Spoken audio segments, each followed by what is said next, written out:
అని చెప్పి ఆరోపిస్తున్నాడుగా. మీరు మౌనంగా ఉంటే ఎట్లా అండి? మాట్లాడండి.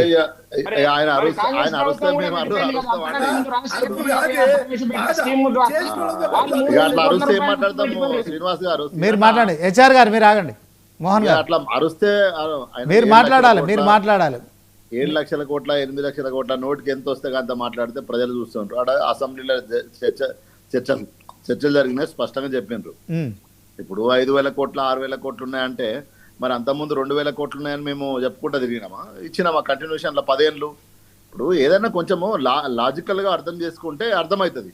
అర్థం చేసుకోకుండా ఇష్టం ఉన్నట్టు అరుస్తే ఏముంటది? ఏముండదు. గెలిస్తే 10 నిమిషాలు మాట్లాడతారో వెళ్ళిపోతారు, మోహన్ వెళ్ళిపోతారు, నేను వెళ్ళిపోతా. అది కాదు కదా. ఇప్పుడు మీరు ఏమన్నారు?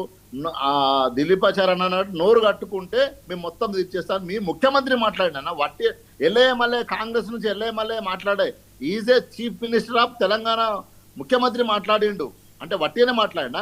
ఇప్పుడున్న ఆర్థిక శాఖ మంత్రి ఏమన్నాడు? తులం బంగారం ఇస్తా అన్నాడు. వట్టిగానే మాట్లాడినా? అంటే మోసం చేసినరా? మీరు ఇంత మాట్లాడుతున్నారు కదన్నా. మీ యువత డిక్లరేషన్ మీ దగ్గర మేనిఫెస్టో ఉన్నదా లేదా? నేను చదవనా? ఏమైనా డిక్లరేషన్ చేసిండ్రు? ఈ రాహుల్ గాంధీ, ప్రియాంక గాంధీ సరూర్ నగర్ లో కూర్చొని ఏమైనా డిక్లరేషన్ చేసిండ్రు? అంటే ఆ మాత్రం మీకు అకల్ లేదా? ఇప్పుడు నేను మాట్లాడాలనా? అకల్ లేదా? మీకు తెలియదా? ఈ రాష్ట్ర ఆర్థిక పరిస్థితి మీకు తెలియకుంటున్నదా? మీరు కొత్తగా పార్టీ పెట్టుకొని వచ్చిరా ఈ దేశంలో, ఈ రాష్ట్రంలో? అన్నా మీరు ఏ ఇష్యూ అన్నా మీరు గుండె మీద చేసుకోండి. ఈరోజు యూరియా అన్న ఎవరు మాట్లాడాలి? ఈరోజు ఆరోగ్యశ్రీ ఎవరు మాట్లాడాలి?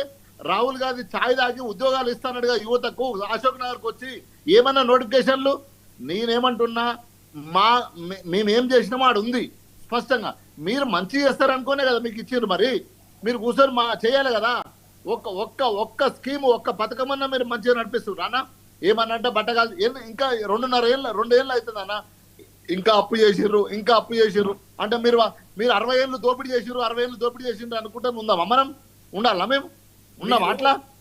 మీరు 50 ఏళ్ళు వినండి అన్న, కాస్త వినండి. 50 ఏళ్ళు కాంగ్రెస్ తెలంగాణ దోపిడీ చేసుకుంటా అనుకుంటా ఉండాల్సి ఉండనా మేము? అది కాదు. వినండి అన్న, ఒక నిమిషం వినండి. మీరు మాట్లాడాక మీరు మాట్లాడండి.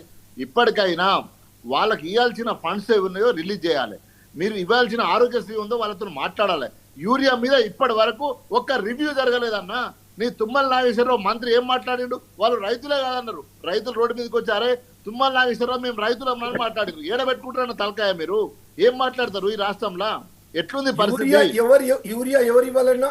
అరే గత 10 ఏళ్లలో ఎందుకు రాలే అన్న ఈ పరిస్థితి? అంటే మీ ఇద్దరు ఒకటి కాబట్టి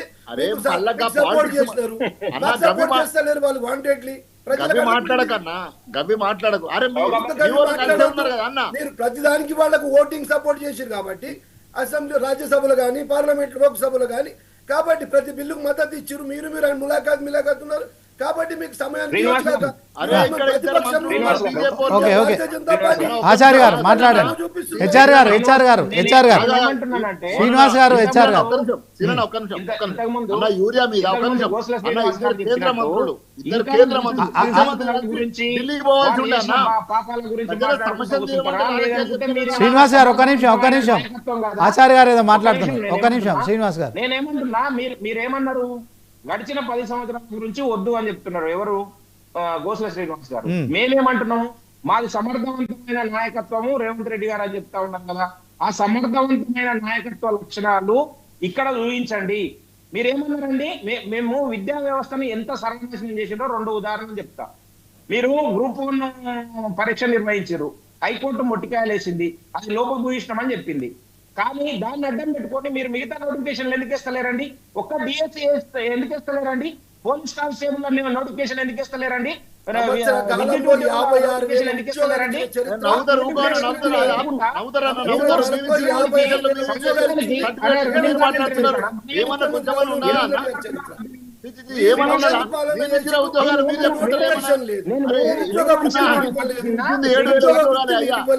దళితుల 3 ఎకరాలు మీరు ఇవ్వలేదు.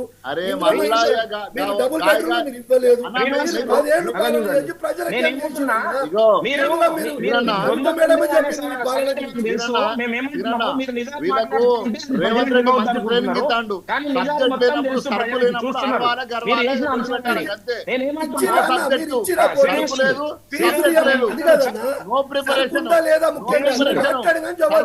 సబ్జెక్ట్ లేదు. నిరుద్యోగ వృత్తి మీరు శ్రీనివాస్ ఇచ్చారా? రేవంత్ రెడ్డి దగ్గర నేను సరుకు ఉండదు, నిరుద్యోగ వృత్తి మీరు ఇచ్చారా? ఇక లెంక బిందెల కాడికి పోనీ, శ్రీనివాస్ అంతే. ఒక నిమిషం శ్రీనివాస్ గారు, లెంక బిందెలే ఇక మీకు. ఒక నిమిషం శ్రీనివాస్ గారు, ఆచార్య గారు, మోహన్ గారు, ఒక్క నిమిషం. ఇందాక స్టార్టింగ్లో కోటేశ్వరరావు గారు మాట్లాడింది, మరి ఆయన పొలిటికల్ అనలిస్టు, సీనియర్ జర్నలిస్టు. ఆయన ఏం చేశాడు, ప్రపంచ బ్యాంకుకు తలొగ్గి 3.5 దశాబ్దాలుగా ప్రైవేటు విద్యా వైద్య ఉచితంగా అందించాల్సిన బాధ్యతను ప్రభుత్వాలు మాత్రం దాన్ని ప్రైవేట్ పరం చేయడంలో మరి కీలక భూమిక పోషించాయి. ఇది కాంగ్రెసా, BJP, BRS, maybe of course. ఈ అంశంలో మనం ఒక అర్థవంతమైన చర్చ చేయాలి. ఇప్పుడు తాత్కాలికమైన అంశంలో అది ప్రభుత్వం మీద బాధ్యత ఉంది. సరే 600 కోట్లు రిలీజ్ చేసిర్రు, 1200 కోట్లు రిలీజ్ చేస్తారు, తర్వాత బకాయిలు అన్నీ కట్టాల్సిందే. దాంట్లో సరే కాలేజీలలో ఏమైనా సాంకేతికమైన లోపాలు ఉంటే అవన్నీ సరిచేయడానికి దాని మీద కమిటీలు ఉన్నాయి, పర్యవేక్షణ ఉంది.